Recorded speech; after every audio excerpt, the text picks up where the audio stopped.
ಬಹಳ ಜನ ಒಂದು ಪ್ರಶ್ನೆ ಮಾಡಾಕತ್ತಿದ್ರಿ ಏನಂತಂದ್ರೆ ಬಯಾಲಜಿ ಒಳಗಡೆ ಔಟ್ ಆಫ್ ಔಟ್ ಯಾವ ರೀತಿ ಮಾಡ್ಬೇಕಂತೇಳಿ. ಇಲ್ಲಿ ಒಂದು ಆನ್ಸರ್ ಶೀಟ್ ಅನ್ನು ತಂದಿನಿ ನಾನು. ಒಬ್ರು ಸ್ಟೂಡೆಂಟ್ ಬರ್ದಿರೋದು ಮಾರ್ಚ್ 2023ರಾಗ. ಟೋಟಲ್ ತಗೊಂಡಿರುವಂಥ ಮಾರ್ಕ್ಸ್ 70 ಅದ್ರ ಜೊತೆ ಒಂದು ಕೀ ಆನ್ಸರ್ ಕೂಡ ಇದೆ. ಸ್ಕೀಮ್ ಆಫ್ ಇವ್ಯಾಲ್ಯೂಯೇಷನ್ ಅಂತ ಏನು ಕರಿತೀವಲ್ಲ ಅದು. ಯಾವುದೇ ಆನ್ಯುವಲ್ ಎಕ್ಸಾಮ್ ನಡೀಲಿ ಅದಕ್ಕೊಂದು ಕೀ ಆನ್ಸರ್ನ ರೆಡಿ ಮಾಡಿರ್ತಾರೆ ಅವರು, ಸ್ಕೀಮ್ ಆಫ್ ಇವ್ಯಾಲ್ಯೂಯೇಷನ್ ಅಂತೇಳಿ. ಅದರ ಪ್ರಕಾರ ಸ್ಟೂಡೆಂಟ್ ಏನಾದರೂ ಆನ್ಸರ್ ಬರೆದಿದ್ನ ಅಂತಂದರೆ ಅದಕ್ಕೆ ಕಂಪ್ಲೀಟ್ ಮಾರ್ಕ್ಸ್ ಕೊಡಬೇಕು ಅಂತ ಒಂದು ರೂಲ್ಸ್ ಇರುತ್ತೆ. ಹಾಗಾದರೆ ಈ ಒಂದು ಬರೆದಿರೋ ಆನ್ಸರ್ ಶೀಟನ್ನು ನೀವು ಇಲ್ಲಿ ನೋಡ್ರಿ, ಎಷ್ಟು ನೀಟಾಗಿ ಮತ್ತು ಎಷ್ಟು ಚೆನ್ನಾಗಿ ಬರೆದಿದ್ದಾರೆ ಅಂತಂತಂದರೆ, ಇಲ್ಲಿ ನೀವು ಫಸ್ಟ್ 1 ಮಾರ್ಕ್ಸು 2 ಮಾರ್ಕ್ಸ್ ಕ್ವಶನ್ಸ್ಗಳನ್ನು ಅಟೆಂಪ್ಟ್ ಮಾಡಬೇಕಾಗತ್ತೆ. ಈಗ 1 ಮಾರ್ಕ್ಸ್ ಇನ್ನೊಂದು ಎಮ್ ಸಿ ಕ್ಯೂ ಅದಾವು, ನಿಮಗೆ ಗೊತ್ತೈತಿ. ಟೋಟಲಿ 15 ಎಮ್ ಸಿ ಕ್ಯೂ ಮತ್ತು 5 fill in the blanks. Out of out ಮಾಡಬೇಕಾದ್ರೆ ಫಸ್ಟ್ ಆಫ್ ಆಲ್ ನೀವು ಎಮ್ ಸಿ ಕ್ಯೂ ಕರೆಕ್ಟ್ ಆಗಿರ್ಬೇಕು ನಿಮ್ಮದು. ಇವ್ರದ್ದು ನೀವು ಅಬ್ಸರ್ವ್ ಮಾಡಿದ್ರೆ ಅಂತಂದರೆ ಎಲ್ಲ ಎಮ್ ಸಿ ಕ್ಯೂ ಕೂಡ ಕರೆಕ್ಟ್ ಆಗಿದೆ, ಯಾವುದೂ ಸಹಿತ ರಾಂಗ್ ಆಗಿಲ್ಲ. ಅದೇ ರೀತಿಯಾಗಿ ಈ ಫಿಲ್ ಇನ್ ದ ಬ್ಲ್ಯಾಂಕ್ಸ್ ಏನಿದಾವಲ್ಲ ಇವು ಸಹಿತ 5ಕ್ಕೆ 5 ಏನಿದಾವ ಅಂತಂದರೆ ಕರೆಕ್ಟ್ ಆಗಿದ್ದಾವೆ. ಇಲ್ಲಿ ನೀವು ಕೇಳ್ಬೋದು ಗ್ರೀನ್ ಕಲರ್ ಏನು ಬರ್ದಿದ್ದಲ್ಲ ಆರ್ ಅಂತೇಳಿ, ಇದು ಏನಪ್ಪ ಅಂತಂತಂದ್ರೆ ಇನ್ನೊಬ್ಬರು ವ್ಯಾಲ್ಯೂಯೇಷನ್ ಮಾಡಿರುವಂಥದ್ದಂತ ಅರ್ಥ. ಅದು ಓಕೆ, ರಿವ್ಯೂವಿಗೆ ಹೋಗಿದೆ ಅಂತ ಅರ್ಥ. ಅಂದ್ರೆ ಮತ್ತೊಮ್ಮೆ ಪರಿಶೀಲನೆ ಮಾಡಿರುವಂಥ ಒಂದು ಆನ್ಸರ್ ಸ್ಕ್ರಿಪ್ಟ್ ಅಂತ ಅರ್ಥ ಅದು. ಇದು 1 ಮಾರ್ಕ್ಸ್ ಅಂತೂ ಆಯ್ತಾ, 20 ಮಾರ್ಕ್ಸ್ ಅಂತೂ ನೀವು ತಗೊಳ್ಳೇಬೇಕು. ಇವ್ರು ಯಾವ ಪ್ರಕಾರ ಆನ್ಸರ್ ಬರೆದಿದ್ದಾರೆ ಅಂತಂತಂದ್ರೆ same exactly scheme of evaluation ಅಲ್ಲಿ ಯಾವ ರೀತಿ ಆನ್ಸರ್ ಇದೆಯೋ ಅದೇ ರೀತಿ ಆನ್ಸರ್ ಅನ್ನ ಬರೆದಿದ್ದಾರೆ. ಹಾಗಾದ್ರೆ ಪಾರ್ಟ್ ಬಿ ಒಳಗಿರುವಂತ ಕೆಲವೊಂದಿಷ್ಟು ಆನ್ಸರ್ಸ್ಗಳನ್ನ ನಾನು ಹೇಳ್ತೀನಿ ಬರೀಲಿ. 21ನೇ ಕ್ವಶನ್ ಏನು ಕೇಳಿದ್ದಾರೆ, what are hermaphrodites, mention one example. Hermaphrodite ಅಂದ್ರೆ ಏನು ಮತ್ತೆ ಒಂದು ಎಕ್ಸಾಂಪಲ್ ಅನ್ನ ಮೆನ್ಷನ್ ಮಾಡ್ರಿ ಅಂತ ಕೇಳಿದ್ದಾರೆ. ಈ ಕ್ವಶನ್ ನೋಡ್ರಿ, animals that possess both male and female reproductive organs are called hermaphrodite. Example earthworm ಬರೆದ್ರು ಮಾರ್ಕ್ಸ್ ಕೊಡುತ್ತೆ, sponge, tapeworm, leech, any one ಯಾವುದಾದ್ರೂ ಒಂದು. ಹಾಗಾದ್ರೆ ಇವ್ರು ಯಾವ ರೀತಿ ಆನ್ಸರ್ ಬರೆದಿದ್ದಾರೆ ನೋಡ್ರಿ ಇಲ್ಲಿ ಹರ್ಮಾಫ್ರೊಡೈಟಿಗೆ 21ನೇ ಕ್ವಶನ್ಗೆ. Bisexual animals that possess both male and female reproductive organs in the same individual are called hermaphrodites. ಅಂದ್ರೆ ಒಂದೇ ಜೀವಿಯ ಒಳಗಡೆ ಮೇಲ್ ರಿಪ್ರೊಡಕ್ಟಿವ್ ಮತ್ತೆ ಫಿಮೇಲ್ ರಿಪ್ರೊಡಕ್ಟಿವ್ ಎರಡೂ ರಿಪ್ರೊಡಕ್ಟಿವ್ ಆರ್ಗನ್ಸ್ ಪ್ರೆಸೆಂಟ್ ಇತ್ತಂದ್ರೆ ಅದನ್ನ ಹರ್ಮಾಫ್ರೊಡೈಟ್ ಅಂತ ಕರಿತೀವಿ. ಅದೇ ರೀತಿಯಾಗಿ ಎಲ್ಲಾ ಆನ್ಸರ್ಸ್ ಅನ್ನು ಸಹಿತ ಬಹಳ ನೀಟಾಗಿ ಬರೆದಿದ್ದಾರೆ ನೋಡಿ. ಮೆನ್ಸ್ಟ್ರುವಲ್ ಸೈಕಲ್ ಮತ್ತೆ ಊಸ್ಟ್ರಸ್ ಸೈಕಲ್ ಡೆಫಿನೇಷನ್ ಕೇಳಿದರೆ, ಇವಾಗಂತೂ ಅದು ಡಿಲಿಟೆಡ್ ಪೋರ್ಷನ್ ಅಲ್ಲಿ ಬಂದ್ಬಿಟ್ಟಿದೆ, ಬಿಟ್ಬಿಡ್ರಿ. ಸಿಂಪ್ಟಮ್ಸ್ ಆಫ್ ಡೌನ್ಸ್ ಸಿಂಡ್ರೋಮ್ ನೋಡಿ. Down syndrome symptoms short stature and small round head, partially open mouth and large furrowed tongue, palm is broad with characteristic palm crease, physical, psychomotor and mental retardation, their life is expectedly less. ಅಂದ್ರೆ ಅವ್ರ life ಬಹಳ expected less ಇರ್ತದ. So totally ಎಷ್ಟು symptoms ಕೇಳಿದ್ದಾರೆ ಅಂತಂತಂದ್ರೆ ನೀವು ಇಲ್ಲಿ scheme of evaluation ಅಲ್ಲಿ ನೋಡ್ಬೋದು ನೋಡ್ರಿ. Mention 4 symptoms of down syndrome ಅಂತ ಕೇಳಿದ್ರೆ 4 ಸಿಂಪ್ಟಮ್ಸ್.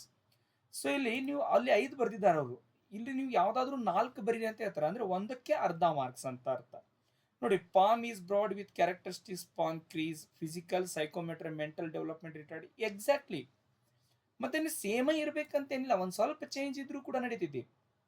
ಮತ್ತೆ genotypes of A B blood group ಕೇಳಿರ್ಬೋದು. Capital I A, small I, capital I B and small I. Scheme of evaluation ಅಲ್ಲಿ ಏನಿದೆ ನೋಡಿ, write the genotypes of parents when their children with or with A B O and O blood group. The genotypes of parents blood group is I A small I B small I or I A small B. ಈ ರೀತಿ ಬರೆದ್ರೂ ಕೂಡ ನಡೀತದ.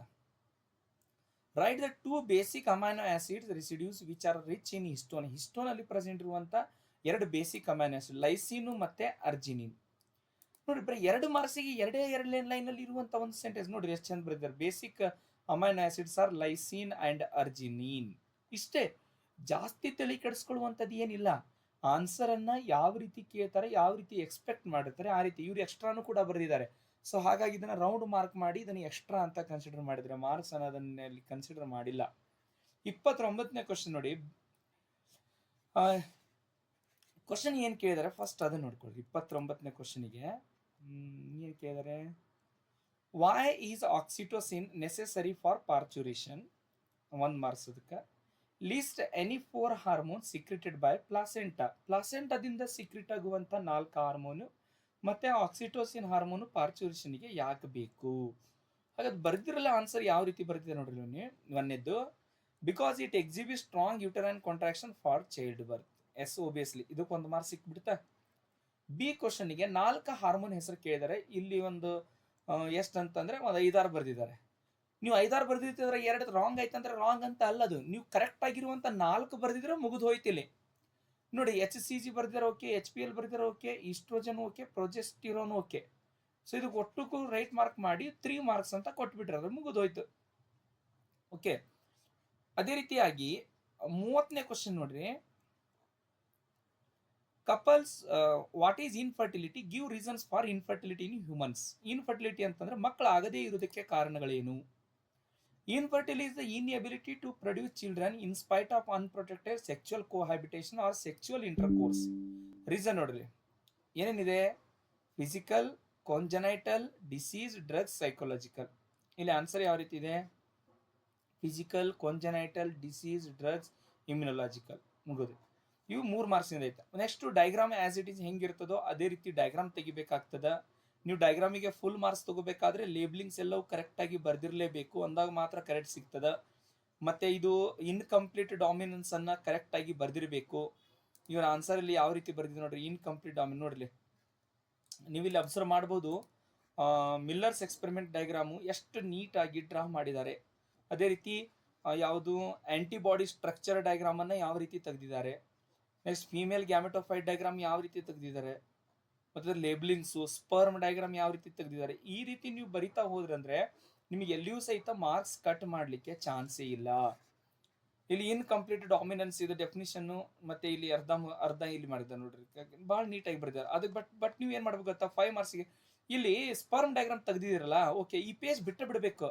Next 39 ಅಂತ next page ಒಳಗಡೆ ಹಾಕಿ ಅದನ್ನ ಇನ್ನೊಂದು answer start ಮಾಡ್ಬೇಕು. ಯಾವಾಗಲೂ ಕ್ಲಂಪಿ ಮಾಡಬಾರ್ದು.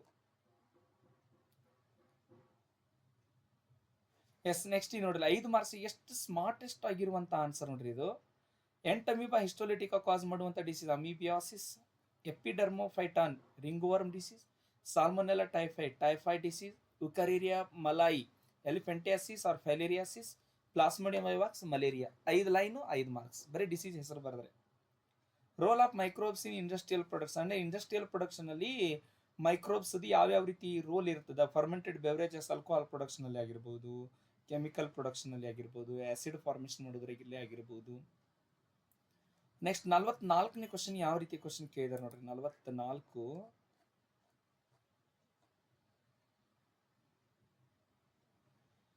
A, tools used in recombinant DNA technology, enzymes, vectors and host organisms, bioreactors. Methods followed to introduce aligned DNA into the host, microinjection, biolistic, vector mediated, heat shock, disarmor. C, ethidium bromide. ನೋಡಿ ಇದಕ್ಕೆ 2 marks, ಇದಕ್ಕೆ 2 marks. C ethidium ಬ್ರೋಮೈಡ್ಗೆ 1 marks. ಇವ್ರ answer ಯಾವ ರೀತಿ ಬರ್ತಿದೆ, same exactly. Restriction enzyme, polymerase enzyme, ligase, vector, host organism, heat shock method, micro injection, gene gun or biolistic, use of disarm pathogen. Next ethidium bromide ಮುಗಿದೋಯ್ತು, very simple. Next ಲಾಸ್ಟಿಗೆ ನಿಮಗೆ the end ಅಂತ seal ಹಾಕ್ತಾರೆ. The end ಅಂತ seal ಹಾಕಿದ ನಂತರ ನಿಮ್ದು last page ಯಾವ್ದಾಗಿರ್ತದೆ ಹೇಳಿ, ಇದು 14ನೇ ಪೇಜ್ ಆಗಿರ್ತದ. ಸೊ ಹಾಗಾಗಿ ಇದು ನಿಮಗೇನಾದರೂ PDF ಬೇಕಂತ ಅನ್ಕೊಂಡಿದ್ರೆ ಅಂದ್ರೆ ನಿಮಗೆ ನನ್ನ ಡಿಸ್ಕ್ರಿಪ್ಷನ್ ಲಿಂಕ್ ಅಲ್ಲಿ PDF ಇದೆ. ನಿಮಗೆ 5 ಮಾರ್ಕ್ಸ್ ಇಂದ ಯಾವ್ದಾದ್ರು ಇಂಪಾರ್ಟೆಂಟ್ ಆಗಿ ಬೇಕಾದ್ರೂ ಸಹಿತ ನೀವು ಅಲ್ಲೇ ಡಿಸ್ಕ್ರಿಪ್ಷನ್ ಲಿಂಕ್ ಅಲ್ಲಿ ಗೂಗಲ್ ಡ್ರೈವ್ ಇಂದ ಏನ್ ಮಾಡ್ಬೋದು ಅಂದ್ರೆ ಆನ್ಲೈನ್ ಅಲ್ಲಿ ನೀವು ಅದನ್ನ ಡೌನ್ಲೋಡ್ ಮಾಡ್ಕೋಬಹುದು. ಮತ್ತೆ ಬೇರೆ ಏನಾದರೂ ನಿಮಗೆ ಏನಾದರೂ ಡೌಟ್ಸ್ ಇತ್ತಂದ್ರೆ ನೀವು ಕಾಮೆಂಟ್ ಅಲ್ಲಿ ಡೌಟ್ಸ್ ಅನ್ನ ಕೇಳಬಹುದು. Thank you so much. All the best for your exam.